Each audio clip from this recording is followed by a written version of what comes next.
허락하신 말씀 교독 후에 안수 집사회의 특송이 있겠습니다. 말씀 교독하겠습니다. 예수께서 길을 가실 때에 날 때부터 맹인된 사람을 보신지라. 제자들이 물어 이르되 랍비여, 이 사람이 맹인으로 난 것이 누구의 죄로 인함이니이까? 자기니이까 그의 부모니이까?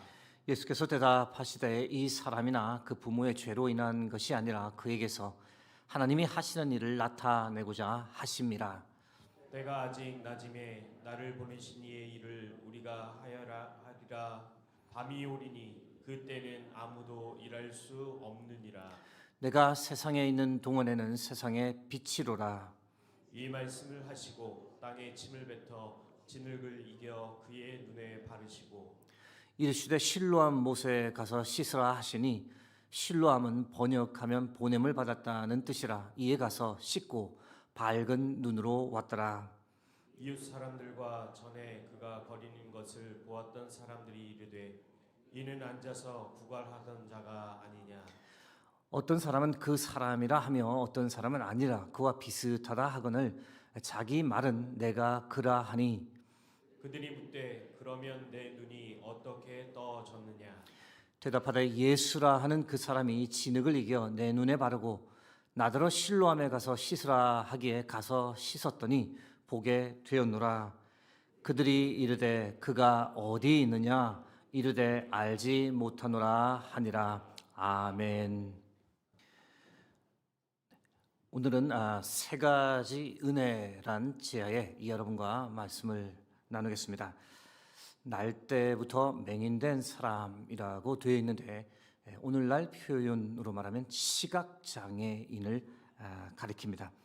시각장애인은 두 종류가 있는데, 선천적 시각장애인과 후천적 시각장애인 두 종류가 있습니다.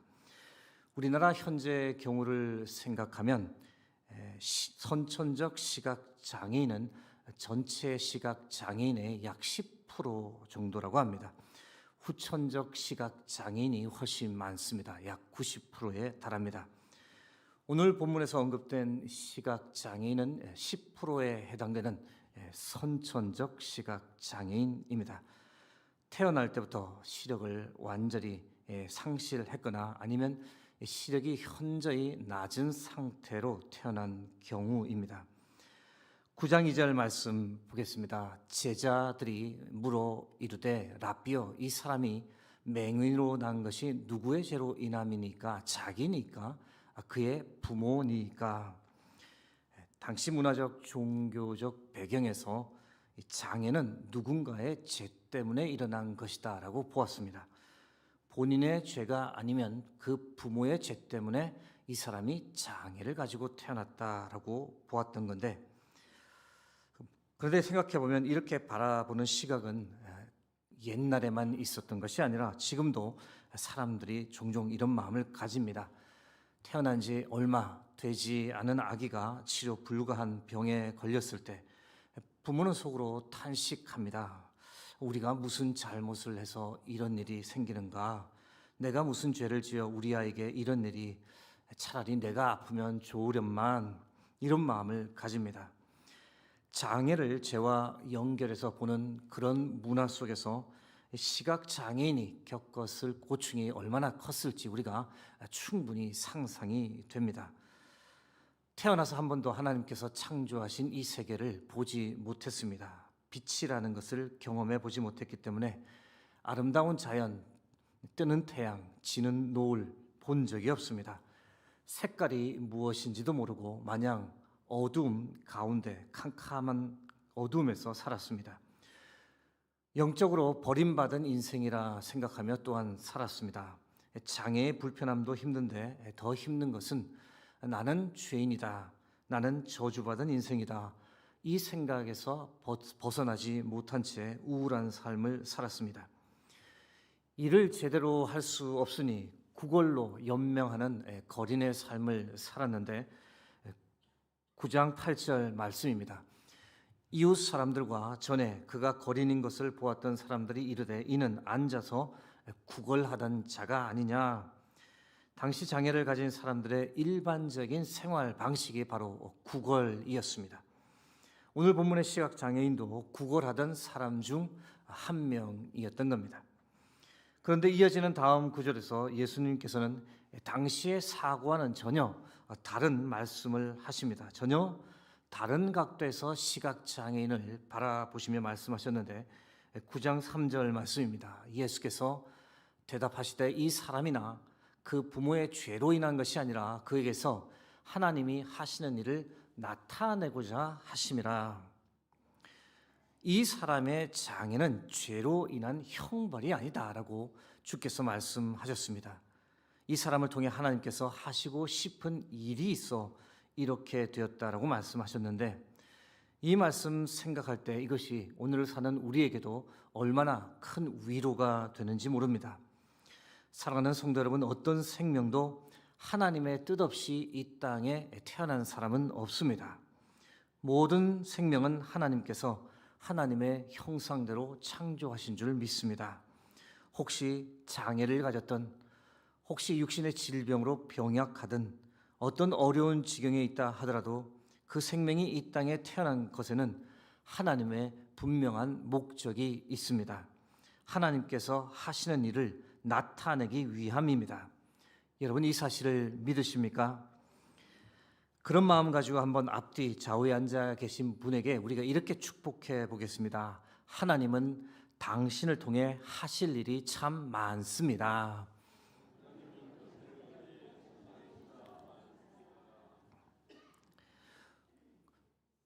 이어지는 9장 4절에서 5절 말씀 봅니다.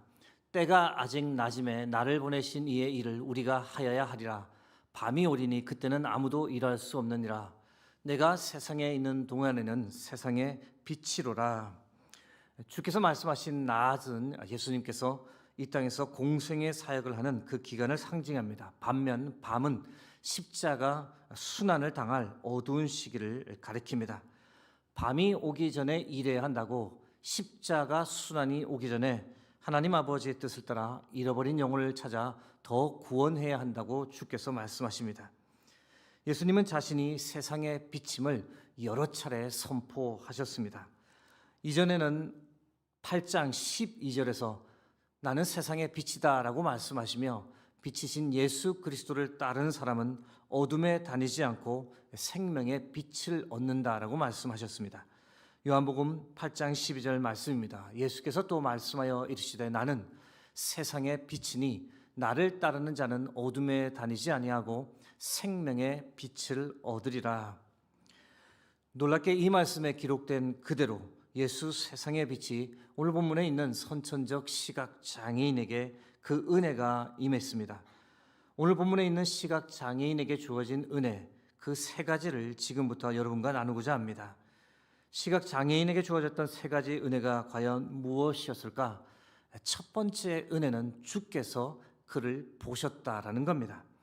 9장 1절 말씀입니다. 예수께서 길을 가실 때에 날 때부터 맹인된 사람을 보신지라. 시각 장애인은 주님을 볼 수 없었습니다. 주님을 찾을 수도 없었습니다. 그러나 주님께서 그를 보고 계셨습니다. 주님께서 그를 찾아와 주셨습니다. 이것이 시각 장애인에게 얼마나 큰 은혜였는지 모릅니다. 보셨다라는 단어 헬라어로 호라오라고 하는데 주목해서 보셨다라는 뜻입니다. 우연히 그를 본 것이 아니라 많은 인파 속에서 그를 콕 집어서 보시고 계셨다는 뜻입니다. 아무도 그에게 눈길을 주지 않는 인생이었고 아무도 그를 주목하지 않는 인생이었는데 주께서 그를 주목하고 보셨습니다. 예수님의 시선이 한동안 그에게 멈추어 있었고 뚫어져라 보셨습니다. 사랑하는 성도 여러분, 주께서 우리를 보고 계심을 믿으시기 바랍니다. 주께서 우리에게 지대한 관심을 가지고 우리를 주목하여 보십니다. 우리는 주를 비록 볼 수 없지만 그러나 항상 주님은 우리를 보고 계시며 우리의 마음을 읽고 계십니다. 우리의 아픔을 아시고 우리의 눈물을 아시고 우리의 소원을 아십니다. 그와 같이 우리를 버려두지 않으시며 우리와 늘 함께 하시는 분입니다.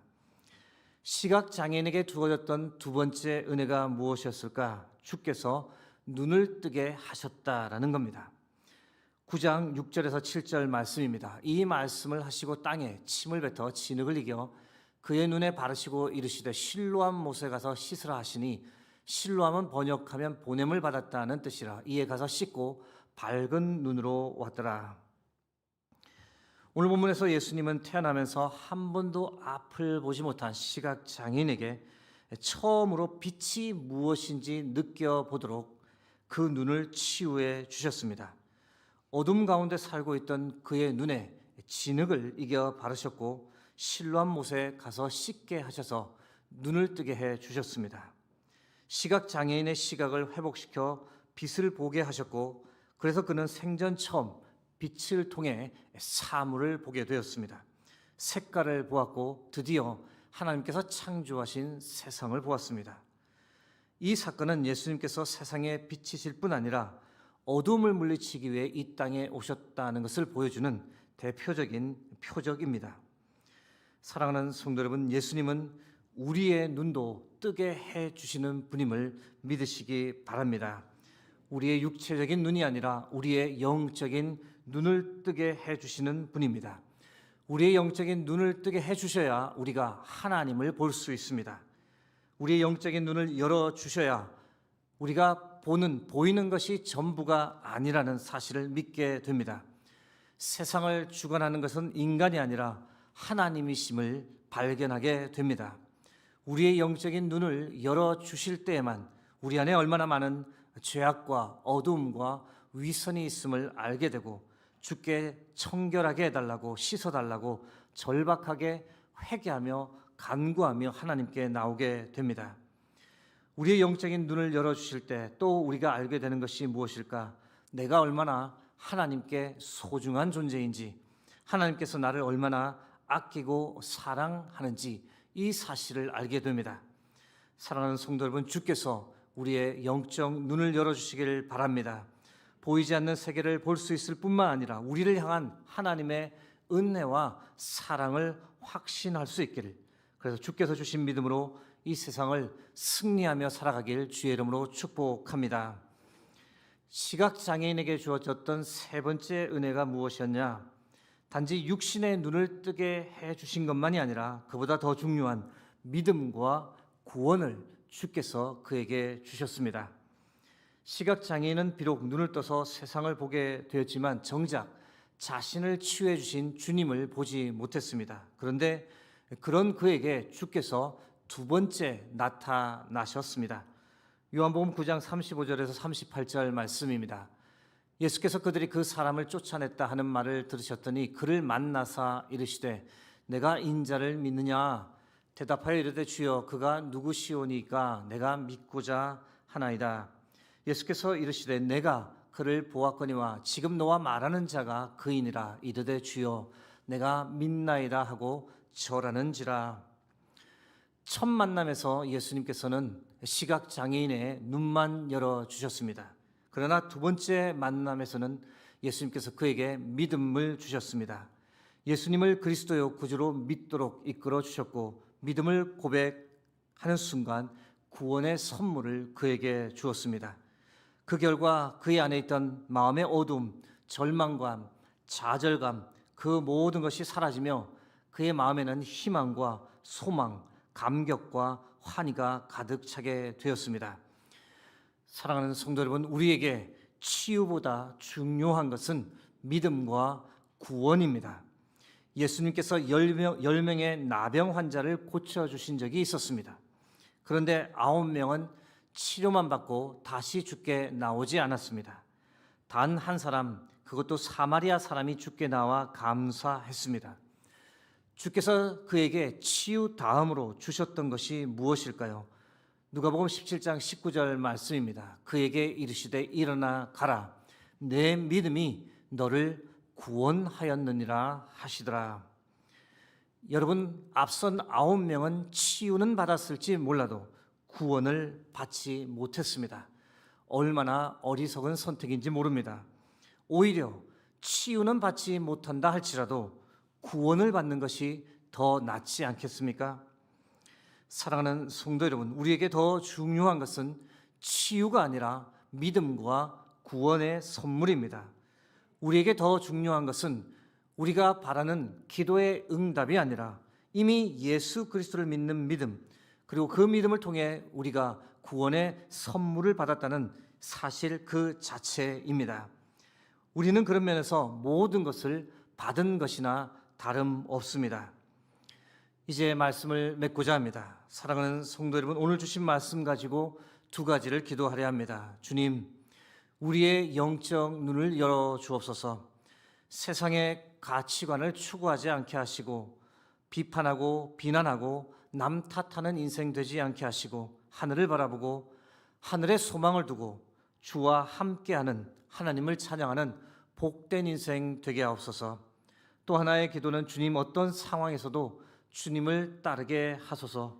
주께서 이미 저에게 믿음을 주셨고 구원을 주셨습니다. 이미 다 주셨습니다. 낙심하지 않고 불평 불만 버리고 늘 감사하며 살아가는 인생 되게 하옵소서.